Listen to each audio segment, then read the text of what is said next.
Welcome, low ego action heroes and phoenixes, and Ana Lucia. Welcome to episode 299.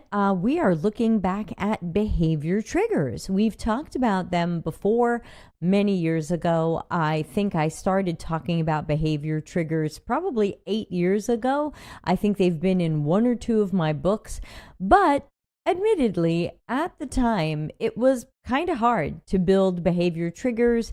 It wasn't easy, it wasn't inexpensive, but now that we have capabilities from AI and LLMs and machine learning and things like that, I think behavior triggers are going to be much easier to build and utilize, and I want to see your company out there building and utilizing them, so we're going to be talking about them again. Oh, I forgot to turn on my backlight. All right. I even brought out some of my old slides from yesteryear, from some other era, so we can take a look at some old slides and talk about behavior triggers. So if you have any questions about them, put them live in the chat, or if you're watching the YouTube video later or the audio podcast, get in touch, leave a comment, let me know what you have questions about. Don't forget to check out dcx.to. That's our page of links, and it just keeps growing. There's so many more resources and things there now, from books to articles to courses to programs and all kinds of things. And of course, since this is episode 299, next week will be episode 300, and I've got a big announcement for episode 300. So let's look at some of my old slides and talk about behavior triggers. And it looks like the top of my slide is cut off, but that's okay. I'm going to talk through it. Excuse me. So, when we think about people's behaviors on our site, we're looking for traction, adoption, conversion, how much money people spend, how often they did something. That can be okay, and you can track those things, but I want to see tracking and data science move in a more proactive direction. And actually, I see from my slide, my story, I tell a story from July 2019, and that was a fresh story when I wrote this slide. So this slide is about to have its, 7th birthday? No, yeah. So in July 2019, pre-pandemic, I tried for over an hour to buy a long weekend cruise, and I tried to buy that online. But no matter what I tried, at the very last step of the checkout, I got this generic error message that just said, nothing helpful. There was no help. There was no solution. I didn't know how to fix my problem. So I tried logging into my cruise account from different browsers. I tried buying the cruise again. I tried different credit cards. I couldn't pay for the cruise. I couldn't put a hold on it. I couldn't put a down payment on it. And it was just a dead end. And even the next day, I got a cart recovery email where it's like, ooh, you left this in your cart. Don't you want to buy it? Yeah, I tried. I sure did. I spent a long time trying to buy it. And I started thinking, when I lived through that, I started thinking about stories usually sales or marketing might tell about a customer like me who puts something in the cart and then seems to not buy it.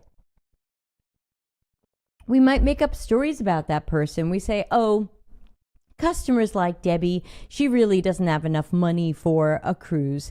Maybe she just changed her mind. Or people who fit into Debbie's demographic don't always buy cruises on the first visit to the site. Or, oh, lots of people are abandoning their carts. They're just tire kickers and they never intended to buy a cruise. So many of us have been in meetings where somebody had some made-up story about customers and why they did or didn't do something. And it's just guesses and assumptions and imagination. But what do we really know if we haven't done excellent research and learned more about people who buy or don't buy? But then I really got to thinking about something else. Sure, this could be a bit of a tale about research and the importance of research and not making assumptions about customers, but what if we could have saved that sale, right? Could we have saved, I can't be the only person this happened to. What if we could save that sale? And I thought at the time, being 2019, when we weren't really talking about AI, I imagined an algorithm that would proactively notice customers who were struggling, getting error messages, trying to check out multiple times and not being able to, and then put some sort of process. Again, we're assuming this is on a website or maybe in an app. Put some sort of process in place to help them just in time. And Donna Lucia says, why making stuff up instead of investigating or trying it for themselves in case there are actual bugs? Yeah, agree. Sometimes I had a fight with a company the other day when they said, oh, we're sorry our app's not working. We're going to send you an APK to sideload. And I said, I'm not your unpaid QA. I don't want to sideload your APK. You've got a QA team, right? Use them. So continuing with the behavior triggers idea, I want to give you an example of behavior triggers. It's something that I made up, so if you look for it online, you're just going to find me. But the idea is that we're going to try to help people accomplish a task before they become sad metrics or people we're making up stories about. We want to help them. Oh, thanks for the follow. We want to help them before we make more incorrect guesses and assumptions about their behavior. So here's some sample behavior triggers that we could use based on the cruise ship story I was just telling you. So what if the second purchase failure and the second time I got an error message triggered a live chat from someone who could see through their support interface what I was working on, honor the price that I was seeing, and help convert me into a paying customer? Doesn't have to be creepy. And the fact that I was trying to check out looks like I'm a serious customer and I'm trying to buy this. I'm not kicking tires. I tried to pay. And the second checkout attempt is generous of me because I could have given up by then. So save the sale. When things go bad for me a second time, step in while we have momentum. Once I leave, I might buy from a competitor and you've double lost. So I imagined this as like a little thing that could pop up in the bottom right, like where live chat usually is. And it could say, hey, looks like you're having some trouble checking out. Would you like some help? And then my idea was you would be connected to a live human. Now, nowadays, someone might say, okay, connect them to an AI chatbot first and only give them a human if they really need it. But, that's a fight we can always have. This would need to be tested to see what kinds of problems people are having. Can the AI chatbot solve them? If so, maybe that's a good first line. If the AI chatbot generally can't solve these problems, then just get people to a human. And what about the idea that I was logging in from multiple browsers? The system could catch that also. It could say, wait a minute, this person keeps putting the same thing in their cart. They keep showing up from different browsers. They're having trouble. We could pop up that little chat and say, hi, would you like some help? And of course they can say no, they can decline it. We'll only pop it up once and then we'll get out of their way. But that could be another behavior that could trigger this proactive chat to try to save the sale.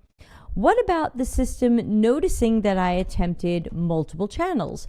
Part of the story was that which I forgot to tell you, was that I didn't just log into the website and try to buy from there. I actually also called the company and I said, can you sell me this cruise? I can't seem to buy it online. And they said, we see this cruise in our system, but not for the price that you're getting. We see it for a significantly higher price, and we can't give you the price you're seeing on the website. But it sure looks like I'm trying to buy this cruise. I'm a serious customer. I'm not a tire kicker. If I'm seeing some sort of weird price that half expired in part of your system, do you want to make the sale? Do you want to have $0 from me or yesterday's price now that the price went up? You decide. But that could be a sale that you could save, especially if you notice I am seriously trying to buy this. What else could we look for?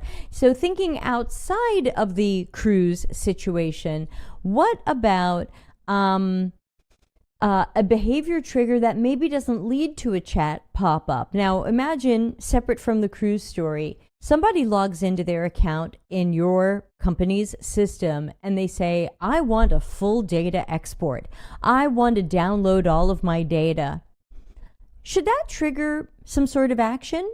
Sometimes we don't ask people if they're happy with us or anything like that until they're already canceling or deleting their account. Could we save this earlier? Sure, it's possible that someone's just downloading their data just for a backup, but I would say fairly often people are downloading their data because they intend to leave. And so this could be an opportunity that could trigger a customer support person, a sales representative, someone to maybe send this person an email, because maybe the chat pop-up is a little too creepy and we don't want people to feel like they're being watched. We want it to be helpful but not creepy, and I think it's going to take some experimenting to find that line.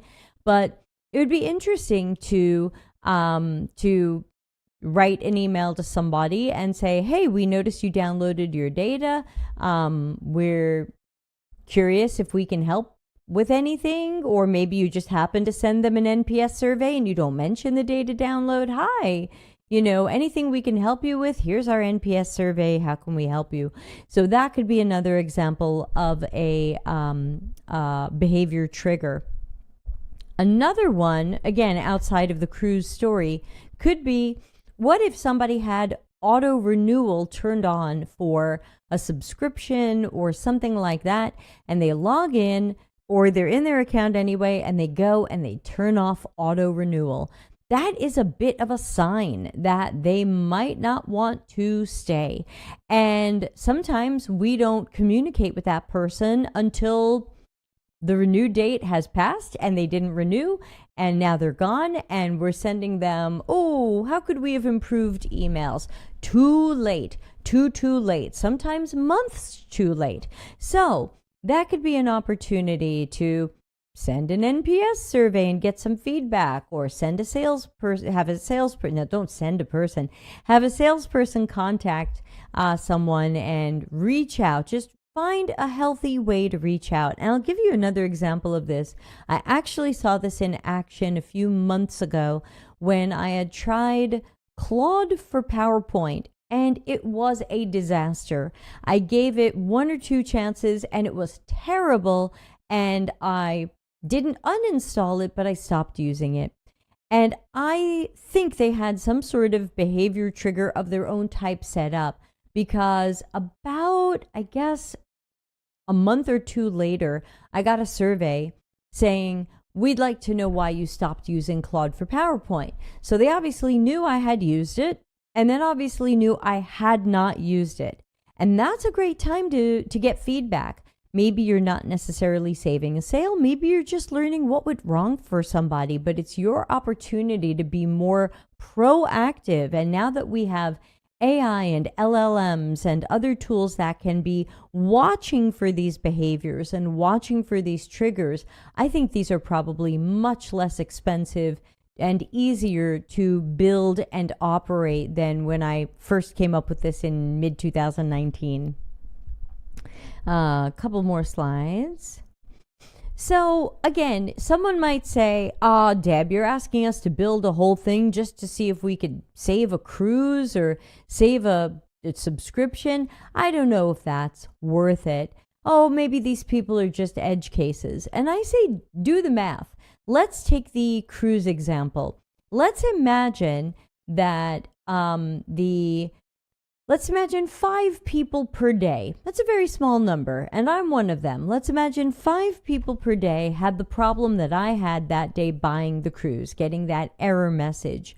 Based on what the cruise cost, and the idea that a lot of times cruise companies make a noticeable amount of money upselling people stuff when they're on the boat, so there's that initial purchase and then additional spending later. Hypothetically, if that were a $3,225 cruise plus later spending, restaurants, souvenirs, excursions, drinks, whatever, and it's 5 people per day, that could be $6 million per year. If behavior triggers cost you $500,000, would it be worth it? Now, that's my slide from a long time ago, from 2019. This might be a less expensive project now. Maybe it's a $100,000 project. Would this be worth it to save $6 million per year and reducing the negative word of mouth? Because while I'm not naming the cruise company this time, I could have said, oh, this terrible website from this particular cruise company, don't bother with them. And then I'm spreading negative word of mouth. Or it could be the idea of losing future sales. If I'd gone on that cruise and I felt like, wow, what a great company, what a great boat, I want to go on another vacation someday with these people again, that's now lost as well. So there are definitely these kind of upstream and downstream effects that sometimes we can't calculate, or maybe we can. Maybe the cruise company knows exactly what percentage of people tend to take a future cruise with them and what is the lifetime value of a customer. So you can know if fixing something for, and I'm just making up this number, 5 people per day is worth it, because chances are it is. What at first might seem like a small loss, we didn't sell 5 cruises today, well, over the course of a year can really ripple out to money that is worth saving and customers we want to win. This was another example that I had, and again, this was years ago. I had been spending a lot of money on my American Express card because I was doing a lot of business travel. I used to speak at 50 or more conferences a year, and sometimes I had to pay for it myself, and sometimes the conference reimbursed me. But I had a couple of years where I was spending $75,000 a year on my American Express card. Needless to say, no, that is no longer the case. But I had so many problems with American Express not backing me when there were fraudulent charges or people who promised something and delivered something different, and they never backed me. So finally I said, well, that's it. I think I'm going to cancel. And you might think, well, $75,000, that's not very much, Debbie. They probably care about people spending millions. I'm sure they do. But I also know that they cared about people spending $75,000 because in the app, there was a little meter that calculated my spending specifically up to $75,000, because at that point they were going to give me extra perks for being a big spender of some sort. So this must be some sort of number that American Express does care about. And when I wrote this slide a couple of years ago, I had some numbers. I found that in 2023, there were over 141 million American Express cards worldwide, and the average customer only spends $24,000 a year. So someone spending $75,000 a year is 3 times that that average customer spend. And American Express is also making their money from those merchant fees. So this means that maybe someone spending $75,000 a year is worth a minimum of $3,000 in merchant fees and interest and annual fees and other stuff. So we can play with some math. So you might say, so what? Someone canceled their American Express card. They were only spending this much. Why should we care? It's just an isolated incident. Sure, but at what point should your company care about isolated incidents? When do you want to know that something is a trend before it's a trend? So we should care about these things, especially if it is becoming a trend, or we are seeing people spend less or canceling cards or downgrading cards. This should matter. Moving more through this slide. So what if 0.001% of American Express customers downgraded or canceled? That's 1,412 customers, and that would be $4.2 million lost in a year, plus possibly more if people were paying overtime and American Express doesn't get that interest. So that could be money worth saving. and behavior triggers could catch patterns. How early can we catch customers who start to reduce their spending? Can we notice behaviors that tend to lead to someone downgrading a card or canceling a card? Maybe AI can watch behaviors and start to train a model that understands, when people stop doing this or they do less of this, they tend to cancel within X months. I would imagine we can model that. And it's a model that we'll have to always update and improve, but we can probably know. And so, what do we want to do about this? Is it worth getting this customer back? How early can we catch this pattern? When Debbie starts spending less but hasn't canceled her card yet or downgraded her card yet, can we catch her early and find out what's wrong and see if we can make a difference for her? Is it worth it? Hard for me to say, but a conversation that we could definitely be having inside of our teams. And again, when will American Express figure out that I'm an unhappy customer if I say nothing?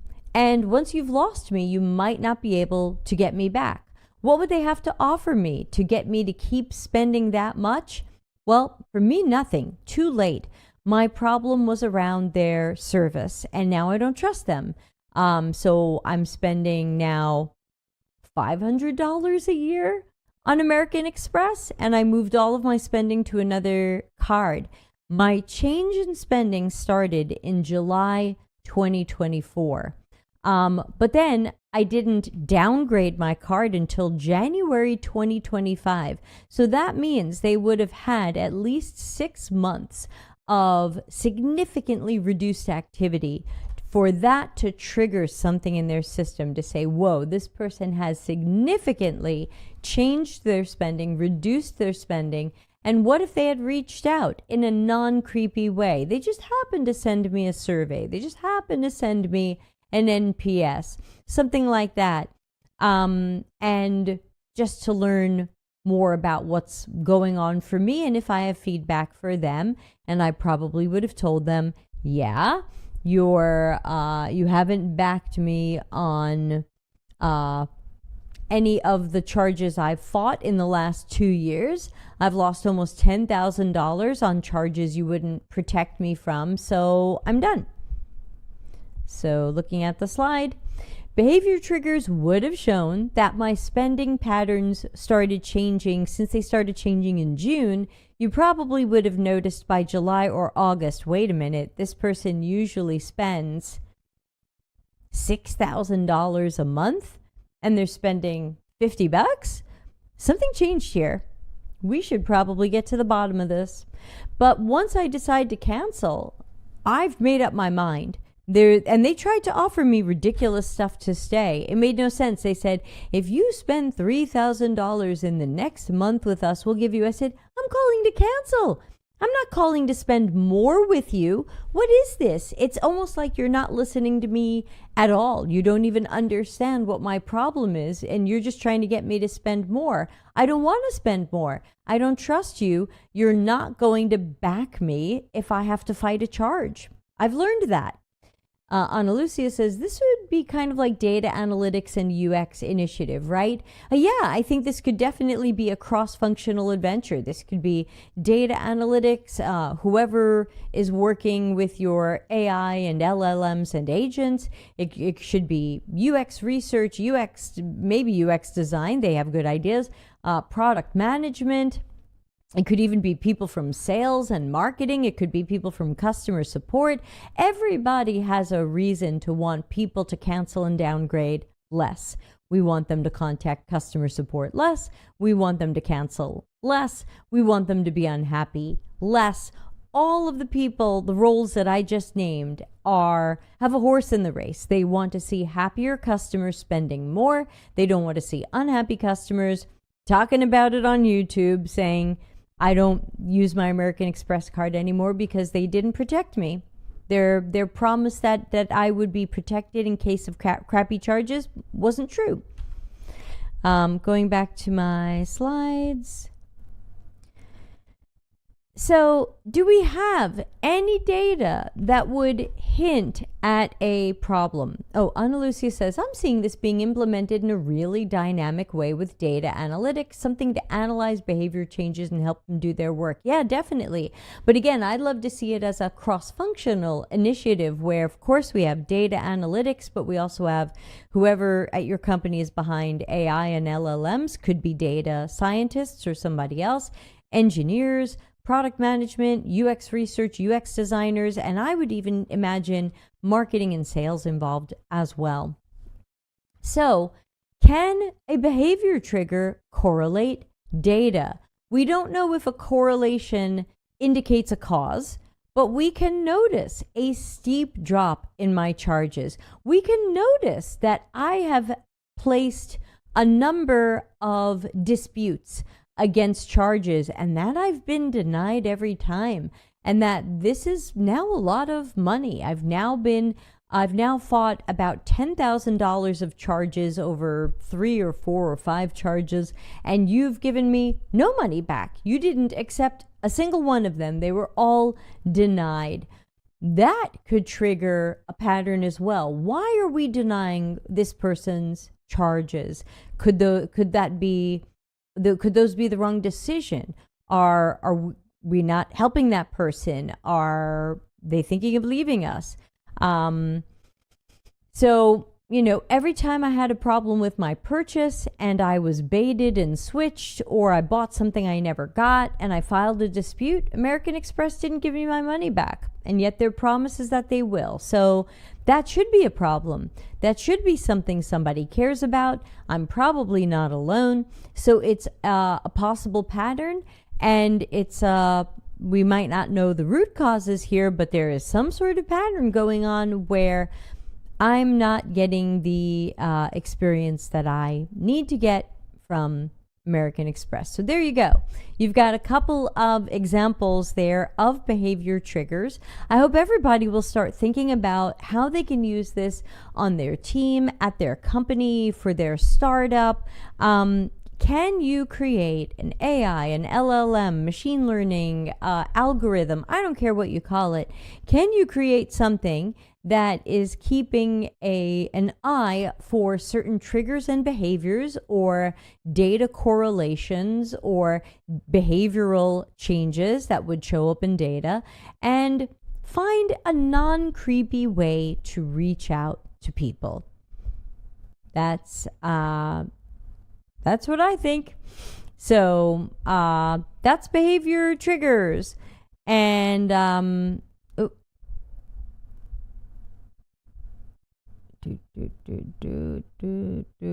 weird. Okay, I'm getting a weird email. Disregard that.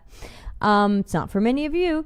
If anyone has any other questions or comments about behavior triggers, or you can think of an example of how you wish they were used because of your experiences, or how your company might use them, throw them in the chat. Let's hear what you're thinking. If you're watching this video later, drop a chat in YouTube, and YouTube has stopped notifying me of these things. I'll have to figure out why.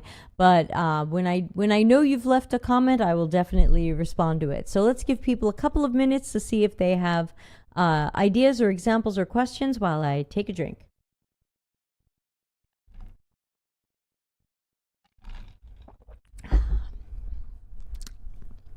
So while we wait to see if anybody has any questions, a couple of show notes.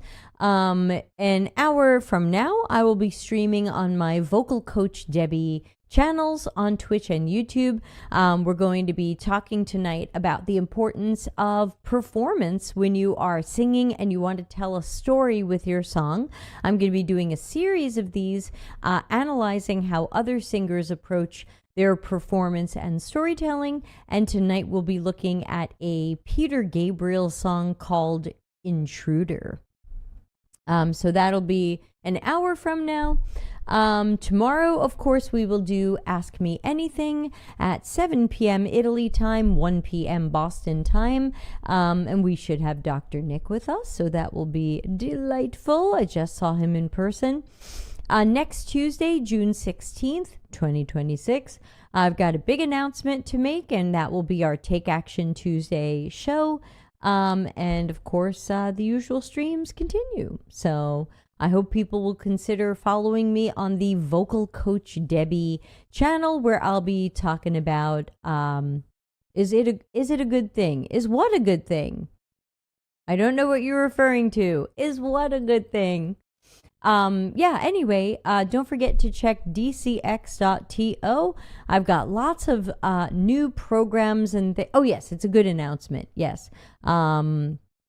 It's a new program that I'm offering, and I've done my best to make it affordable. But as always, if it's unaffordable, let me know. And of course, I will do my best to include everybody. So yes, this announcement will be, I have some coming announcements of some new things that I'm offering, and I want to make sure people know about them because I think people are going to want to use them. So want to do some formal announcements.